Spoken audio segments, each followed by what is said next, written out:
Hello दोस्तों, मैं अनिकेत आप सभी का स्वागत करता हूँ पवैट टॉक्स बाय अनिकेत में। आज हम पेपर टू आज हम पेपर टू पब्लिक एडमिनिस्ट्रेशन के लिए अपना पहला यूनिट स्टार्ट करेंगे और इसी तरह से मैं आपको रिवीजन इसी तरह से मैं आपके लिए सारी यूनिट के जितने भी इम्पोर्टेंट पॉइंट्स हैं, इम्पोर्टेंट सब यूनिट्स हैं, इम्पोर्टेंट प्रायोरिटी एरियाज हैं, उन सबको मैं कवर करूँगा। यहाँ पे आपके लिए डेली कुछ ना कुछ आएगा यहाँ पे पब्लिक एडमिनिस्ट्रेशन से रिलेटेड, ताकि आप लोग यहाँ पे इस तैयारी में अकेले ना समझें अपने आप को, और सारा का सारा कंप्लीट होगा। ठीक है, ये पार्ट 1 है, यूनिट 1 का आपका स्टार्ट हो जाएगा। ठीक है, और दिसंबर तक की हम कंप्लीट कर लेंगे पेपर होने से पहले। जैसा कि आपको पता है, मेरी रैंक ऑल इंडिया रैंक 22 है और जेआरएफ मैंने अपने फर्स्ट अटेम्प्ट में ही मैंने निकाला है जेआरएफ। तो आप सेफ हैंड में हैं, तो आप ज़्यादा चिंता ना करें।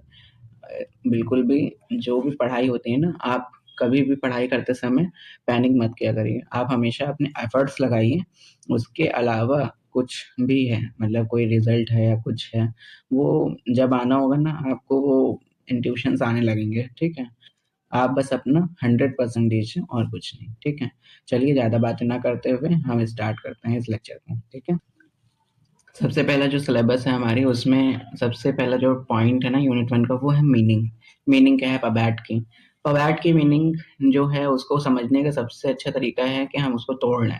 पब्लिक एडमिनिस्ट्रेशन बना है दो शब्दों के साथ में। ठीक है, दो शब्दों के साथ में बना है public administration, public plus administration. यहाँ पे पब्लिक का मतलब हम समझ सकते हैं, एक तो गवर्नमेंट, ठीक है, गवर्नमेंट कह सकते हैं, और गवर्नमेंट के अलावा कॉमन टू ऑल, जो चीज़ सबके लिए अवेलेबल है, जो चीज़ सभी के लिए एक्सेसिबल है, वो सारी चीज़ें आती हैं पब्लिक में। ठीक है, गवर्नमेंट उसी का एक हिस्सा है। ठीक है, फिर एडमिनिस्ट्रेशन। एडमिनिस्ट्रेशन का मतलब है यहाँ पे to serve, to serve, to care for, and और to look after the people, look after the people। ठीक है, to serve, to care for और to look after the people. अब हम चलते हैं, ये पब्लिक एडमिनिस्ट्रेशन का मीनिंग हो गया कि पब का मीनिंग, पब्लिक एडमिनिस्ट्रेशन में पब्लिक का मतलब क्या है और एडमिनिस्ट्रेशन का मतलब क्या है, हमने समझ लिया। आइए हम आगे बढ़ते हैं इसकी डेफिनेशंस पे, जो कि ऑफिशियली जो स्कॉलर्स की सबसे ज़्यादा इंपॉर्टेंट है पेपर के मुताबिक, मैं वही पढ़ाऊंगा। एक बार हम लोग कोर मीनिंग भी देख लेते हैं। कोर मीनिंग क्या है? पब्लिक एडमिनिस्ट्रेशन का सीधा मतलब है गवर्नमेंट इन एक्शन। जहाँ पे भी गवर्नमेंट आपको एक्शन में दिख रही है, वो सब चीज़ें आती हैं पब्लिक एडमिनिस्ट्रेशन में। चाहे वो आपके अगर हम एग्जांपल की बात करें तो आयुष्मान कार्ड हो गए, या फिर कोविड के टाइम पे जो गरीब कल्याण अन्न योजना था, उसमें जो पीडीएस सिस्टम ने काम किया, वो सारी चीज़ें हो गई।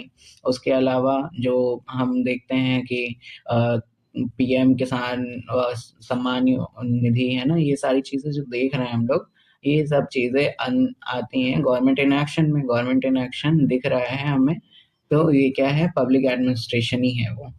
ठीक है, वो पब्लिक एडमिनिस्ट्रेशन ही है। It includes policy formulation, implementation, regulation, service delivery and public welfare. ठीक है, अब हम आगे बढ़ेंगे अपने डेफिनेशन वाले पार्ट, अपने डेफिनेशन वाले पार्ट की, जिसकी मैं पहले बात कर रहा था। ठीक है, चलिए जी, definition of public administration, thinkers की जो डेफिनेशन है उसको हम देखेंगे। वही इम्पॉर्टेंट होती है हमारे पेपर के लिए, हमारे यूजीसी नेट के लिए, क्योंकि ये कौन सा पेपर है? ये एमसीक्यू बेस्ड पेपर है। इसमें आपसे डिस्क्रिप्टिव नहीं मांग रहा है कि आप सोच समझ के पूरा लिखेंगे। ठीक है, आपको डेफिनेशन याद होगी। देखिए, पूरी डेफिनेशन तो किसी को नहीं याद होती कि किस थिंकर ने कितना एग्जैक्ट बोला है, तो सारी चीज़ें तो नहीं याद होती, लेकिन जो बेसिक कीवर्ड्स है ना डेफिनेशन के, वो पकड़ लीजिए, आपको वहाँ पे हूबहू याद आ जाएगा कि किसने क्या बोला था। ठीक है, अब हम सबसे पहले बात करते हैं पापा की। पापा पापा का मतलब यहाँ पे वुडरो विल्सन की ही बात कर रहे हैं हम, कि पब्लिक एडमिनिस्ट्रेशन के फादर है ना, तो वुडरो विल्सन की हम बात कर रहे हैं यहाँ पे। Public administration is the detailed and systematic execution of law. Detailed and systematic execution of law बताया है, detailed and systematic execution of public law, है ना। तो आप क्या करिए, इसका स्क्रीनशॉट ले लीजिए या फिर कहीं पे नोट कर लीजिए अपने बुक में, ये बहुत इंपॉर्टेंट है, इसको स्टार्ट मार्क कर लीजिए क्योंकि ये आ सकता है और आएगा भी। मुझे लगता है एक डेफिनेशन तो पक्का इसमें से आएगी, देख लीजिएगा आप।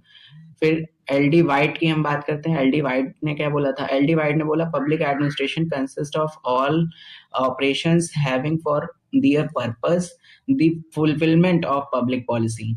ठीक है, जो भी ऑपरेशंस है ना, सबको वो अपने में समेटता है पब्लिक एडमिनिस्ट्रेशन, दियर पर्पस को फुलफिल करने के लिए, पर्पस को फुलफिल करने के लिए पब्लिक पॉलिसी है। ठीक है, एल डी वाइट ने पब्लिक पॉलिसी को मिला दिया है उसके पर्पस को फुलफिलमेंट करने के लिए, और जो भी पब्लिक एडमिनिस्ट्रेशन ऑपरेशंस करता है वो सारी चीजें वो मतलब अपने आप में कंसिस्ट करता है, ये कहना चाह रहे हैं एल डी वाइट। ठीक है, देन आता है ड्वाइट वोल्डो। ड्वाइट वोल्डो जो है वो कहते हैं public administration is the both process and value frame, both process and value frame, both process and value frame.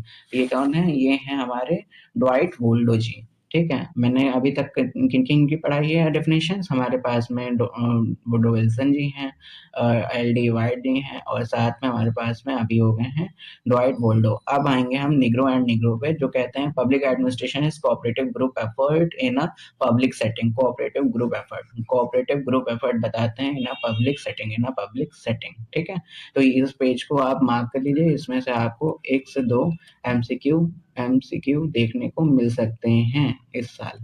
ठीक है, आप लिख लीजिए ये बात मेरी। अब हम लोग आ जाते हैं नेचर ऑफ पब्लिक एडमिनिस्ट्रेशन।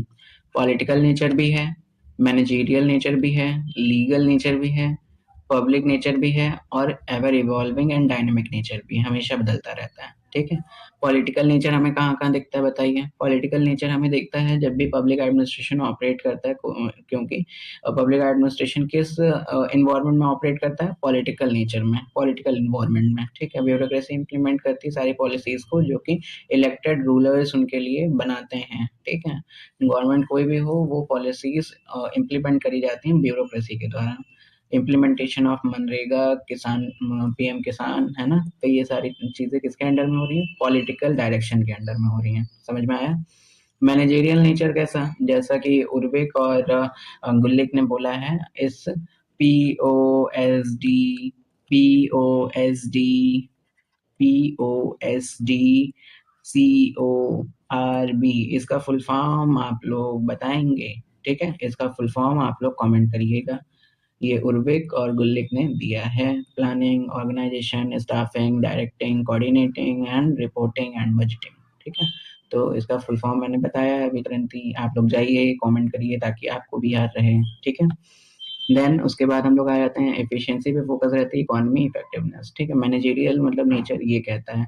इसके साथ में एक वर्सेस में लगा लीजिएगा आप लोग, वर्सेस में लगा लीजिएगा इंटीग्रल मेथड, इंटीग्रल मेथड। ठीक है, इंटीग्रल नेचर जो है वो बात करता है कि मैनेजरियल नेचर जो होता है वो यहाँ मतलब टॉप बॉसेस की बात करेगा, लेकिन इंटीग्रल मैसेज नेचर होता है जो, वो बात करता है कि पब्लिक एडमिनिस्ट्रेशन पूरे के पूरे जो भी ऑर्गेनाइजेशन है, ये ऑर्गेनाइजेशन है स्ट्रक्चर, इन हर जगह पे पब्लिक एडमिनिस्ट्रेशन हर जगह पे काम करता है, पूरे मतलब पूरे के पूरे ऑर्गेनाइजेशन में पब्लिक एडमिनिस्ट्रेशन इफेक्टिव है। ठीक है, ये इंटीग्रल मेथड है, इंटीग्रल मेथड। ठीक है, फिर उसके बाद हम बात करते हैं लीगल नेचर की। रूल ऑफ लॉ से बाउंड रहता है, ए बी टाई से। ये भी हम पढ़ेंगे, एडमिनिस्ट्रेटिव लॉ जब हम पढ़ेंगे तो हम ये भी पढ़ेंगे कि रूल ऑफ लॉ क्या होता है। एडमिनिस्ट्रेटिव लॉ में डेलीगेटेड लेजिस्लेशन होता है, जुडिशियल रिव्यू है, ट्राइब्यूनल है। अब डेलीगेटेड लेजिस्लेचर क्या है? डेलीगेटेड लेजिस्लेचर जो है कि आप इस तरीके से समझिए कि कोई लॉ होता है, कोई भी लॉ है, कोई भी एक्ट है, पार्लियामेंट या फिर हमारी जो स्टेट लेजिस्लेटिव असेंबलीज होती हैं वो बना तो देती हैं, बहुत ब्रॉड वे में वो बनाती हैं, स्केलेटन वो तैयार करती हैं। ठीक है, केवल बहुत मतलब ब्रॉडर एस्पेक्ट्स लेती हैं वो, लेकिन जो हमारी ब्यूरोक्रेसी उसको इम्प्लीमेंट कर रही है लोकल लेवल पे, वो क्या कर सकते हैं, उसको इम्प्लीमेंट करते हुए लोकल नीड्स, लोकल डिमांड और लोकल वैल्यूज को ध्यान में रख करके उसको थोड़ा मॉडिफाई करके इसको हम मॉडिफाई करके थोड़ा सा मॉडिफाई करके हम इसको इम्प्लीमेंट करवाते हैं। तो जो मॉडिफिकेशन का टास्क है ना, कि मतलब लोकल नीड्स के अकॉर्डिंग मॉडिफिकेशन कर सकते हैं वहाँ के जो भी वो है ना, क्या बोलते हैं, ब्यूरोक्रेसी है वहाँ की, वो जो भी अथॉरिटी है वो थोड़ा बहुत चेंजेस के साथ में उसको अप्रूव कर सकते हैं, इम्प्लीमेंट कर सकते हैं। तो लोकल पीपल भी खुश, गवर्नमेंट भी खुश, क्योंकि काम हो गया और वहाँ पे इम्प्लीमेंट हो गया।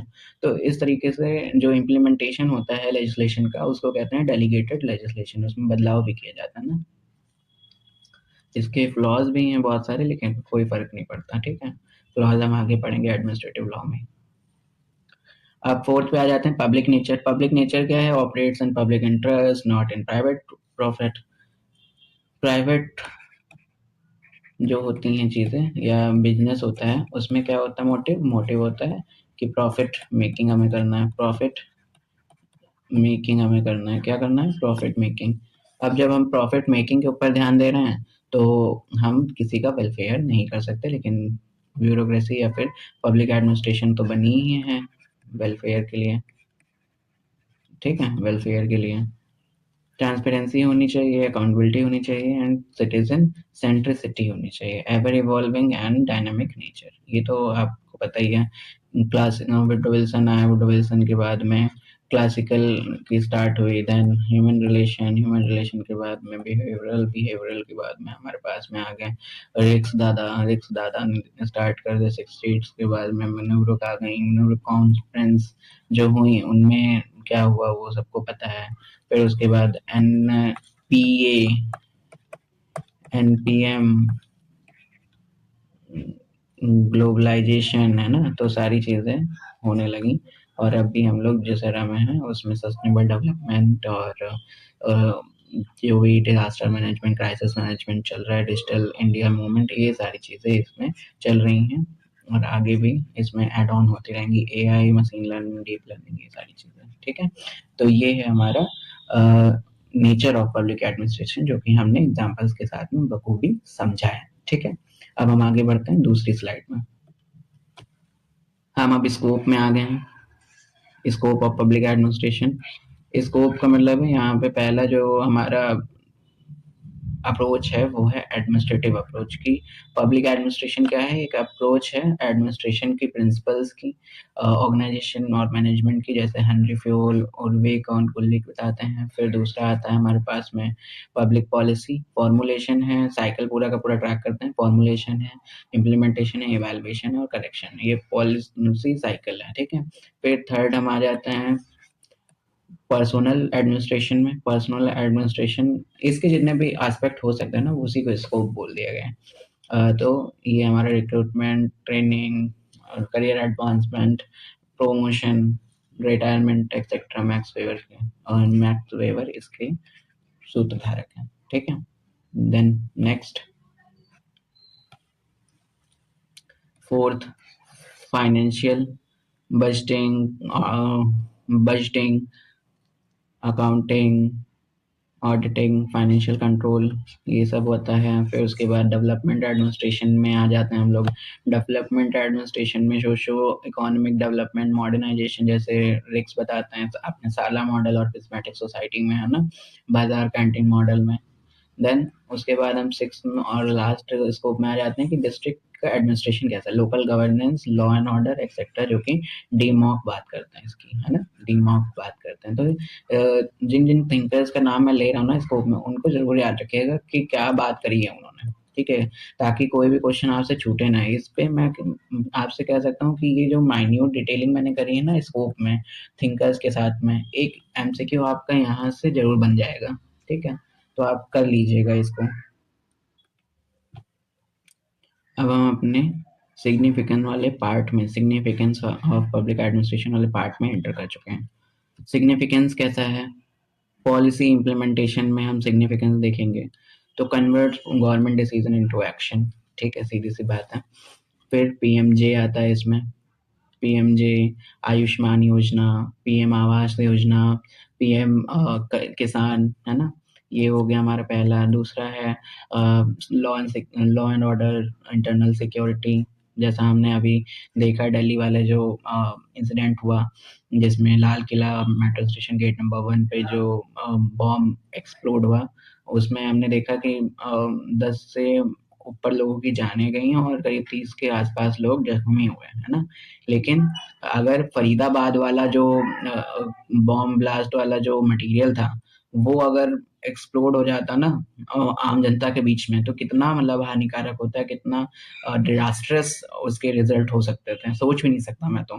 ठीक है? तो कैसे हमारी इंटेलिजेंस एजेंसीज ने उसको मैनेज किया है, उसको पकड़ा है रंगे हाथों, और उसको कितना केयरफुली उसको हटाया है वहाँ से, तो ये बहुत ही सराहनीय काम किया हमारी एजेंसीज ने। ठीक है? तो ये सब हमारे पब्लिक एडमिनिस्ट्रेशन का हिस्सा है बच्चों। ठीक है?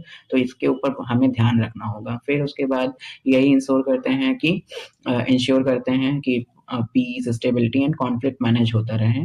जैसे election management, disaster response, police administration coordination ना, ये सारी चीज़ें इसी में आते हैं। स्ट्रेंथनिंग डेमोक्रेसी यानी सिटीजन पार्टिसिपेशन बढ़ाना है। जैसे अभी जो वोटर आईडी है वो अपडेट हो रहे हैं, तो आपके घर पे फॉर्म दिए गए होंगे, आप उनको भर के अपना जमा करना होगा, तो वो आपके बन जाएंगे। तो ये सारी चीज़ें इसी का क्रिया का पार्ट है। ठीक है? जिसमें एग्जाम्पल आता है हमारा आरटीआई, सोशल ऑडिट्स एंड ग्राम सभाएं। फिर उसके बाद फोर्थ आता है हमारा social welfare and social justice. ठीक है? तो इसमें डिलीवर्स कॉन्स्टिट्यूशनल गोल्स, इक्विटी। ठीक है? ये सारी चीजें हमारी आती हैं इसमें, पीडीएस से लेकर रिजर्वेशन तक की एग्जाम्पल के तौर पे। फिर हमारे आते हैं इकोनॉमिक रेगुलेशन एंड डेवलपमेंट में। इकोनॉमिक रेगुलेशन एंड डेवलपमेंट में जिसमें सपोर्ट करता है वो ग्रोथ को, प्रोटेक्ट करता है पब्लिक इंटरेस्ट को। RBI, SEBI, competition commission of India, digital India, skill India, ये सारी चीज़ें हम देख सकते हैं कि ये हमारे इंडिया में हैं। इफेक्टिव सर्विस डिलीवरी की बात करें तो एसेंशियल पब्लिक गुड्स को ज़रूर प्रोवाइड कराता है, चाहे राशन पानी हो जाए या कोविड के टाइम पे कोई सैनिटाइज़र या किसी का मतलब होल्डिंग ना करें, तो वो सारी चीज़ें ध्यान में रखी गई। Example health, education, transport, e-governance. ठीक है? 7th है हमारा एडमिनिस्ट्रेटिव रिफॉर्म्स एंड एफिशिएंसी, जिसमें गवर्नमेंट मॉडर्न एंड रिस्पॉन्सिव हो जाती है। और इसका एग्जांपल हम देख सकते हैं मिशन कर्मयोगी, ई ऑफिस एक्सेट्रा। ठीक है? देन उसके बाद लास्ट आता है हमारा क्राइसिस एंड डिजास्टर मैनेजमेंट का, जिसमें first responder role, CoWIN vaccination system इसका एग्जांपल है, एनडीआरएफ एक्शन ड्यूरिंग साइक्लोन्स, जैसे उड़ीसा का साइक्लोन रिस्पॉन्स सिस्टम जो है वो सबसे बेस्ट मॉडल है आज की डेट में इंडिया के लिए। फ्लड सिस्टम केरला का सबसे अच्छा है आज की डेट में इंडिया में। ठीक है?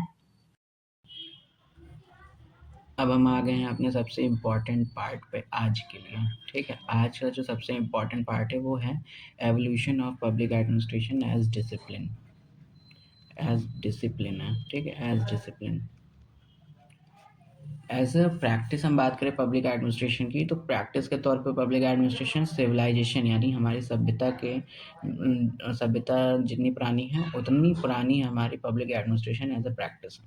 बट एज अ डिसिप्लिन हम जानते हैं 1887 मतलब 1887 में, जैसे ही वुडरो विल्सन ने वो ऐसे अपना बहुत प्यारा सा लिखा जो कि बहुत ही अच्छा था, द स्टडी ऑफ एडमिनिस्ट्रेशन, उसी के साथ में हम इसकी बर्थ को मानते हैं और रिलेट करते हैं। ठीक है? तो पहला जो हमारा आता है एक फेज, वो आता है पॉलिटिकल एडमिनिस्ट्रेशन डाइकोटमी, जो कि 1887 से 1926 तक की चल मानी जाती है। ठीक है? इसमें अगर हम एवोल्यूशन के टास्क की बात करें तो इसमें दो थिंकर्स को आपको बहुत ही अच्छे से पढ़ना है। दो थिंकर्स कौन कौन से?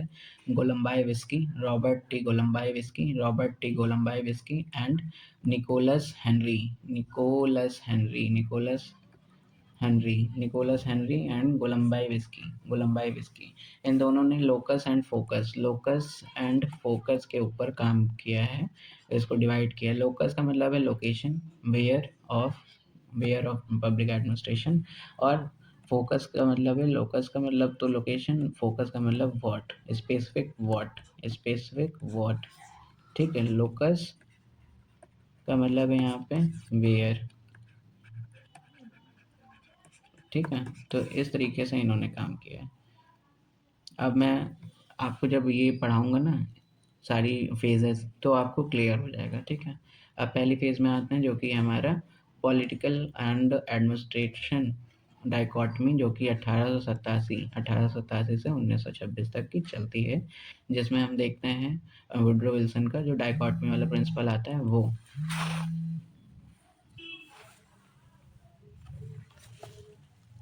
तो पहली फेज में हम बात करेंगे वुडरो विल्सन की। वुडरो विल्सन जो कि पापा हैं, ठीक है। 1887 वाला जो हमारा एस्से था, 1887 वाला एस्से वहीं से स्टार्ट होता है, ठीक है। फिर उसके बाद में प्रिंसिपल एरा स्टार्ट हो जाती है। प्रिंसिपल एरा जो है वो 1927 से लेकर के 1937 तक की चलती है। यानी टेलर की जो साइंटिफिक मैनेजमेंट थ्योरीज हैं वो आती है, एडमिनिस्ट्रेटिव मैनेजमेंट की थ्योरी आती है, वेबर की हमारी ब्यूरोक्रेटिक मॉडल आता है, ठीक है। ये सारी चीज़ें आती हैं इसमें। देन उसके बाद ह्यूमनिस्टिक चैलेंज वाला जो फेज़ है वो आता है, जो कि 1938 से लेकर 1947 तक की आता है। ये थर्ड फेज़ है और इसमें हॉथॉर्न एक्सपेरिमेंट होते हैं मेयो के द्वारा और एल्टन मेयो के द्वारा। हालाँकि ये पहले ही हो जाते हैं हॉथॉर्न एक्सपेरिमेंट, लेकिन जो पब्लिश्ड है ना, पब्लिश होता है ये, वो बुक जो है डिक्सन और रोथलेसबर्गर ने उन 1939 से 38 में आई थिंक लिखी थी। तो वो एक बार ही पता कर लेना, वो इस एरा में पब्लिश हुई थी। तो इसी बुक से पता चला था सभी को कि हॉथॉर्न एक्सपेरिमेंट भी हुए हैं, ठीक है। देन उसके बाद में आती है decision making theory of Herbert Simon and Barnard की कोऑपरेटिव सिस्टम, जो कि उनकी द फंक्शंस ऑफ एग्जीक्यूटिव वाली जो बुक थी उसमें होगी।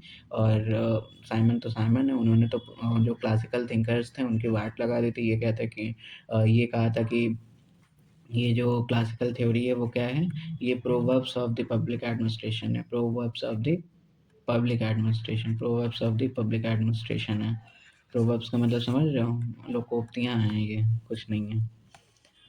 फोर्थ में आता है हमारा phase of interdisciplinary interdisciplinary study, ठीक है। मतलब पब्लिक एडमिनिस्ट्रेशन नहीं रहा, सब कुछ इसने घसीट लिया अपने अंदर, ठीक है। 1948 से लेकर 1970 तक की ये फेज़ चलता है, जिसमें ये पॉलिटिकल साइंस को भी अपने अंदर समेटता है, पब्लिक एडमिनिस्ट्रेशन को अपने अंदर रखता है, प्लस मैनेजमेंट को भी अपने अंदर में रखता है और पब्लिक पॉलिसी की ओर भी देखता है, ठीक है। तो इसमें क्राइसिस ऑफ आइडेंटिटी आ जाता है कि पब्लिक एडमिनिस्ट्रेशन है भी या नहीं।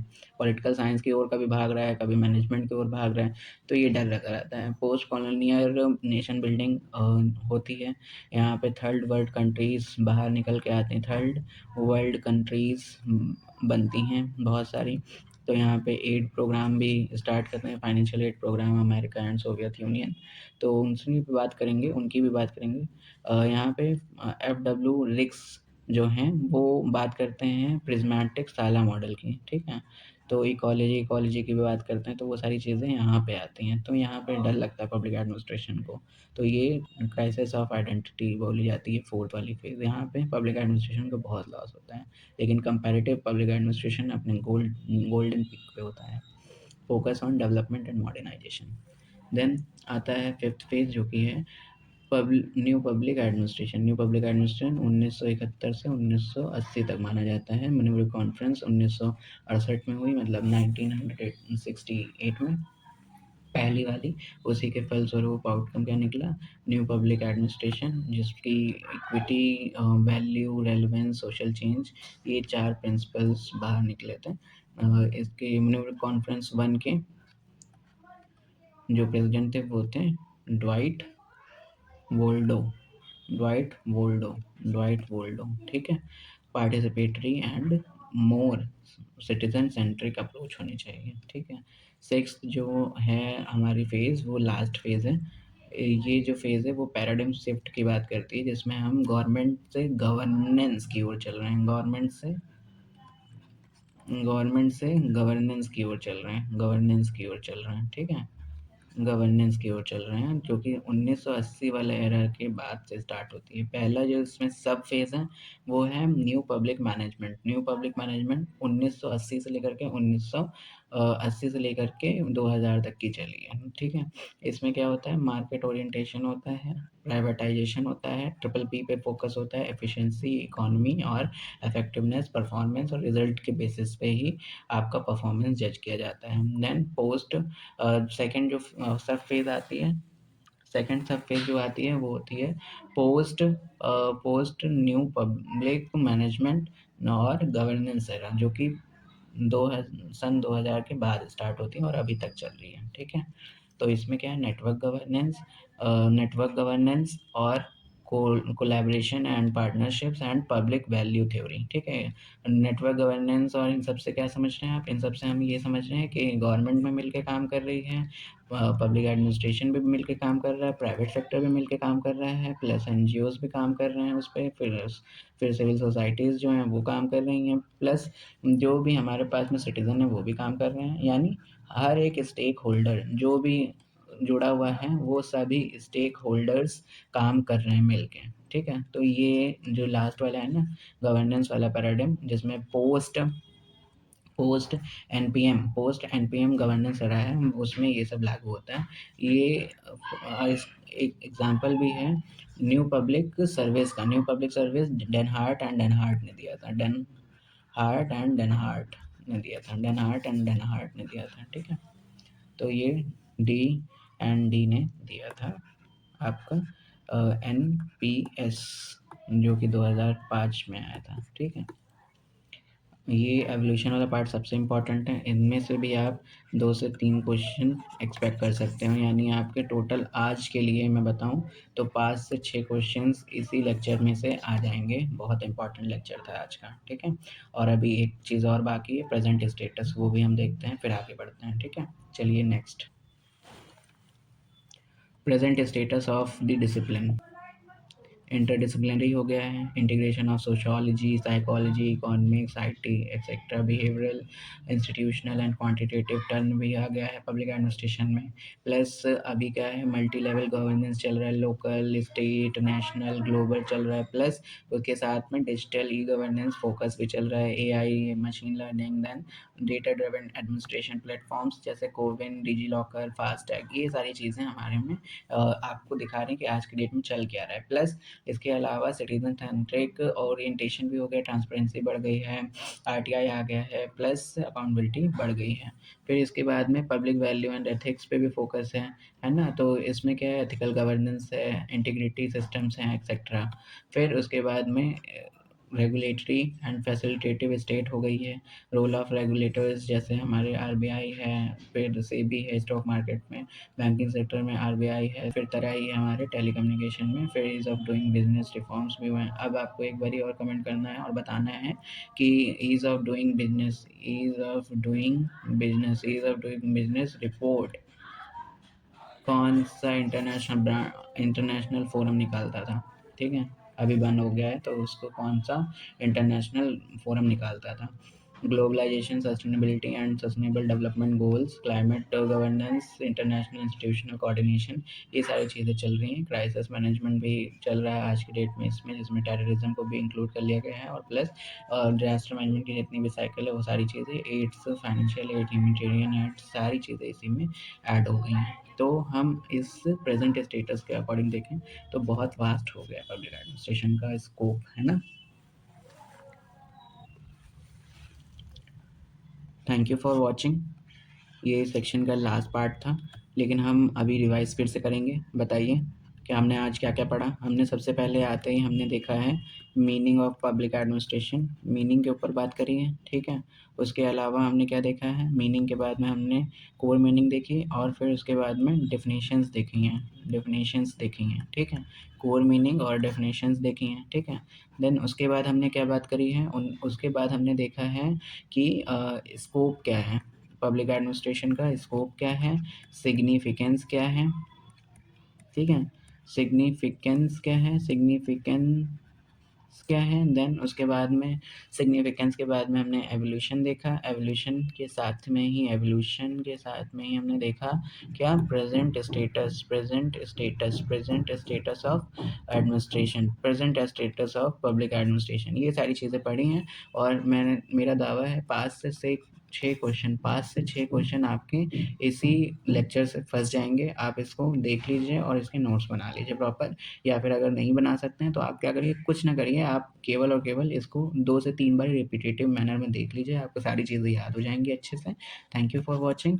और अभी टू बी कंटिन्यूड होगा मतलब इसका है कि नेक्स्ट पार्ट भी जल्दी आ जाएगा कल, ठीक है? नेक्स्ट पार्ट भी आ जाएगा, तो बने रहिए। आपका यूनिट वाइज़ हम कंप्लीट करा देंगे, पब्लिक एडमिनिस्ट्रेशन, डरने की कोई बात नहीं है। Thank you so much, thank you so much.